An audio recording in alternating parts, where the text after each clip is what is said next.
Estamos de volta com o programa Primeiros Passos, hoje abordando o tema prematuridade. Mas antes da gente voltar ao nosso bate-papo com a doutora Kátia, vamos ver um VT que vai mostrar como que deve ser os cuidados com o bebezinho prematuro? Veja aí. É o quadro clínico do bebê que define se a criança prematura deve ou não ir para a UTI. A unidade de terapia intensiva é a primeira etapa do processo.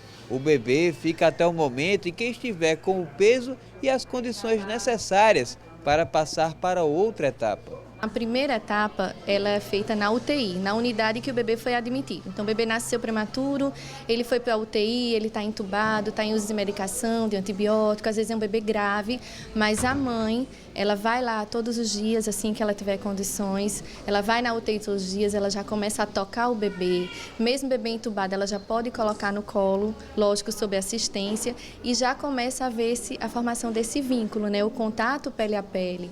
A segunda etapa é feita quando o bebê sai da UTI e vai para a enfermaria canguru, que é a unidade de cuidados de assistência ao canguru.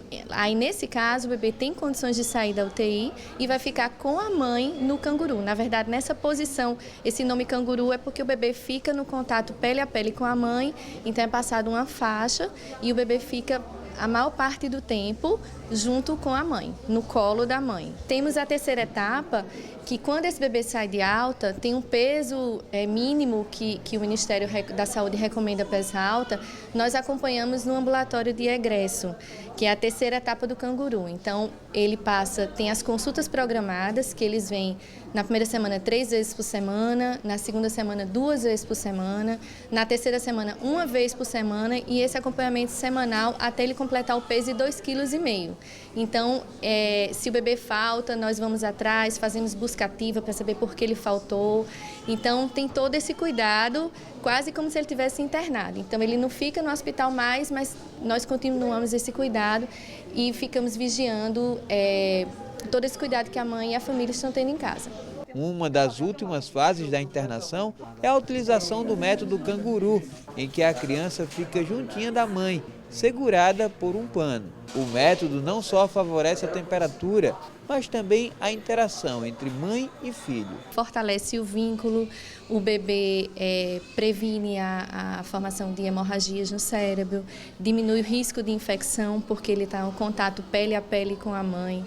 É um bebê que vai mamar mais cedo, vai ser estimulado para a amamentação, controle da temperatura, porque os bebês prematuros eles podem ter a temperatura mais baixa, a temperatura mais alta, e fortalece o vínculo, que é o principal deles, né? O vínculo entre a mãe e o bebê, aquele vínculo que foi quebrado pelo nascimento de um parto prematuro, em que o bebê vai para a UTI, às vezes fica meses na UTI, e ele pode sair mais cedo da UTI para criar esse vínculo com a mãe. As crianças prematuras precisam de cuidados maiores, que são ensinados aqui e que devem permanecer até depois da internação. Vai ter o cuidado com a postura, essa postura canguru, para evitar que o bebê regurgite o alimento e esse alimento vá para o pulmão. Ela vai ter cuidado com o banho, com a troca de fralda, né, com a postura da amamentação.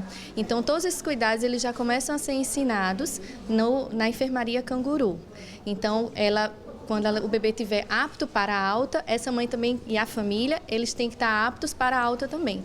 Aptos para todo o cuidado com o bebê em casa, né? Porque qualquer manuseio diferente, o bebê pode ficar roxinho, ele pode regurgitar o alimento, o leite materno e ir para o lugar indevido que é o pulmão. Então, todos esses cuidados ela aprende nesse manuseio que é feito no canguru. O banho tem que ser morno. O banho com a temperatura mais alta do que o banho habitual. Tem os dias de banho, porque o bebê não toma banho todos os dias no canguru. A troca de fralda é diferente de um bebê que não é prematuro. Então, tem todos os cuidados que ela aprende na enfermaria canguru. E ela só pode sair de alta, mesmo o bebê tendo indicação de alta, se essa mãe e a família todos estão seguros dos cuidados em casa.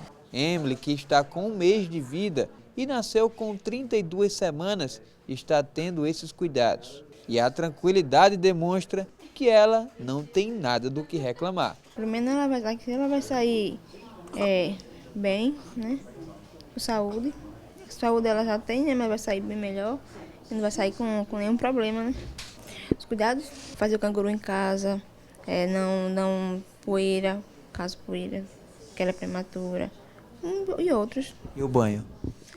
Eu banho logo cedo, né? E morno. Não pode ser ir uma vez ao dia. Agora sim, a gente continua o nosso bate-papo aqui com a doutora Kátia Laureano, que está conosco.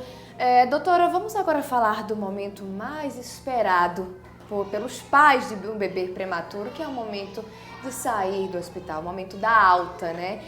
O que é que vai mudar na rotina dessa criança quando ela recebe alta do hospital? Existe diferenciação de um bebê que nasceu no tempo normal? Sim, na verdade, teoricamente não. O que a gente sente? Primeiro, a mãe é muito insegura, os pais. Existe muita ansiedade. Eu falo não porque a gente tem que levar o mais natural possível. Mas assim, o prematuro ele tem uma tendência de dormir um pouco mais. A gente tem que ter um pouco mais de cuidado em termos de manuseá-lo. Que na verdade todo recém-nascido deve ser assim. Todo mundo lavar sempre as mãos, a gente tirar sempre relógio, anel. E assim, algumas peculiaridades da mamada, às vezes a sucção do prematuro é um pouco mais débil, um pouco mais fraca. Daí a gente tem que orientar a mãe, sempre que se tiver algum problema, principalmente no tocante à amamentação, procurar o médico, o pediatra. Muitas vezes, o prematuro, a gente pede um retorno no consultório ou no ambulatório mais cedo, para ver como está tudo isso. Esse acompanhamento? Geralmente a gente pede com 7 dias, no recém-nascido normal. O prematuro, a gente dando uma alta, você pode pedir um retorno com 48 horas. Se você acha que se a mãe está muito insegura, porque à medida que ela está no hospital, ela está cercada de pessoas que estão dando apoio. E quando esses pais saem com o prematuro, muitas vezes esse prematuro não era premeditado, já teve a surpresa do nascimento precoce. Então eles saem muito inseguros. Então, acerca de amamentação, dos cuidados iniciais, do banho, basicamente são iguais. A gente tem essas peculiaridades dele dormir mais, a gente tem que ter mais cuidado em relação à infecção, por causa da imunidade ou de tudo que ele já passou no hospital. Isso tudo depende do histórico, né? Porque se for uma criança que foi muito prematura, se submeteu à respiração, ela vai ter que ter aquele encaminhamento para o neurologista, para fisioterapeuta. Então, depende muito de como foi que esse recém-nascido se comportou nos primeiros dias dentro do hospital.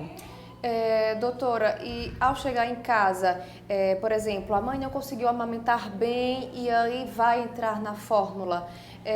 Como é que é para um bebezinho tão prematuro? Na verdade, já saiu do hospital, já está um pouco melhor, já tem um certo peso, né? Porque ele só recebe alta se atingir um determinado peso. Mas e esse impacto aí de receber uma fórmula industrializada? Como é que fica? É um problema, assim, bem sério. Na verdade, o que a gente tem trabalhado nesses prematuros de peso baixo é tentar sempre vincular algum leite, banco de leite. Mas é permitido? É permitido. Por exemplo, a criança recebe alta e mesmo assim ela continua a ser assistida por um banco de leite? Com certeza. Tanto não é só nível privado, não. Nível de SUS também. Agora, em contrapartida, esses hospitais a nível privado e de SUS, eles têm que também fazer a parte deles. Eles têm que fazer doação de leite, fazer busca ativa de mães que têm uma produção boa de leite para poder abastecer esse leite de banco. Mas é fundamental que esse prematuro, principalmente assim, os de extremo baixo peso, de muito baixo peso, a princípio continue com leite de banco pasteurizado, que é o leite materno pasteurizado.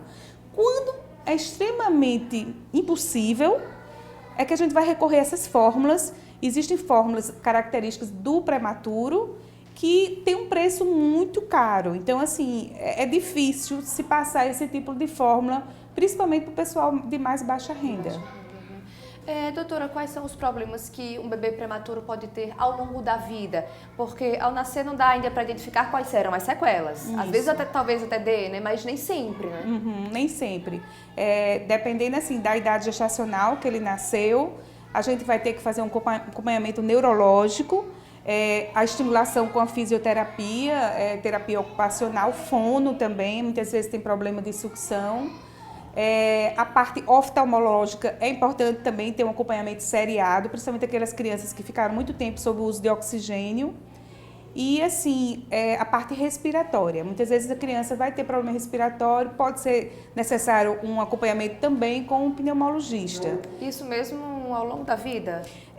Não são todos os prematuros, né? Aqueles que foram mais extremos, prematuros, um peso mais baixo e, assim, fez muito uso de antibiótico, a gente tem que ver a função renal, tem que ver como é que está o ouvido, a parte da audição.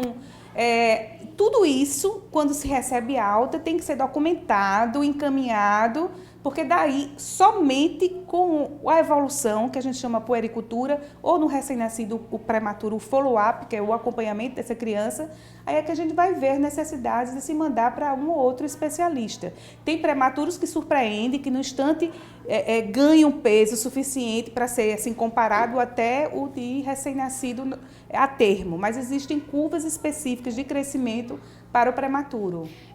Doutora, como é que dá para fazer uma contagem, como é que os médicos abordam a questão do desenvolvimento de um bebê prematuro e de um bebê a termo? Nós mães, né, temos um filho, o filho nasceu, fez um mês, tem um mês, né? Mas no bebê prematuro, como é que é esse processo? Ele tem um mês de vida, porém o desenvolvimento dele, né, ainda não foi concluído, o desenvolvimento gestacional ainda está terminando de ser concluído, porém no mundo externo. Como é que fica, então, essa contagem para a medicina? A idade gestacional, que é o tempo que o bebê nasceu, por exemplo, nasceu com 32 semanas. Então, quando a partir do momento do nascimento, a gente vai contando em dias. Ele tem 32 semanas e um dia, 32 semanas, quando chega 32 semanas, 6 dias, 32 semanas e aí já 7 dias já completa 33 semanas. Então, a gente chama isso de idade gestacional corrigida. Daí, quando ele chega a, vamos dizer, 40 semanas, era a idade que ele teria que nascer. Então, o pediatra, quando acompanha, ele leva em conta isso é importante. Essa idade gestacional corrigida, que às vezes, assim, quem não trabalha na área de saúde não entende, mas para o pediatra isso é importante em termos de desenvolvimento. Assim, em termos de vacina, não, a gente vai ser praticamente tudo igual. A vacina vai seguir o mesmo calendário? Mas, assim, em termos de desenvolvimento para o pediatra, isso daí é importante. E até é importante que as mães saibam disso, porque muitas vezes elas acham que os filhos estão atrasados, com um desenvolvimento um pouco retardado, né, levando em consideração outras crianças. Mas, na verdade, a criança está no tempo dela, está no tempo dela, exatamente. E, assim, cabe ao pediatra ir acompanhando tudo, o perímetro cefálico, né, o tamanho da cabeça, a estatura, o peso, porque a curva do prematuro é diferente, então existe aquela curva característica. Então, o pediatra que vai avaliar e encaminhar para algum especialista se achar necessário. Doutora, e nesse caso, então, as vacinas, eu fiquei impressionada, as vacinas são as mesmas, essas crianças tão novinhas. Não, existe assim algumas peculiaridades, vacina, por exemplo, de BCG, a gente só dá com 2 quilos, existem algumas peculiaridades, mas em termos gerais, geralmente hepatite B e a BCG, que geralmente é dada posteriormente. Ok, então, doutora, muito obrigada pela sua participação, pelos seus esclarecimentos. Eu tenho certeza que ajudou demais a você de casa, que nos acompanha, né? Afinal de contas, é um tema bastante complexo. As mães ficam com muitas dúvidas e muitas mães só procuram saber realmente desse assunto quando estão vivenciando o problema, que aí é algo muito mais sério, já envolve outros elementos como a questão emocional. E a insegurança da mãe sempre existe e cabe ao profissional de saúde, seja médico, enfermeiro, fisioterapeuta, ajudar também nesse sentido. Tanto esclarecer na parte técnica, como dando um apoio psicológico, emocional, porque é um abalo para uma mãe que estava esperando aquele menino gordinho, grande, receber o prematuro. Então, esse apoio é importante. Acho que até para os médicos, né? Os médicos talvez acabam se envolvendo um pouco mais também, porque é uma história mais forte de vida, né? É verdade. Doutora, obrigada mais uma vez. Você de casa que nos acompanhou, muito obrigada pela sua audiência. A gente se encontra no próximo programa Primeiros Passos. Até lá!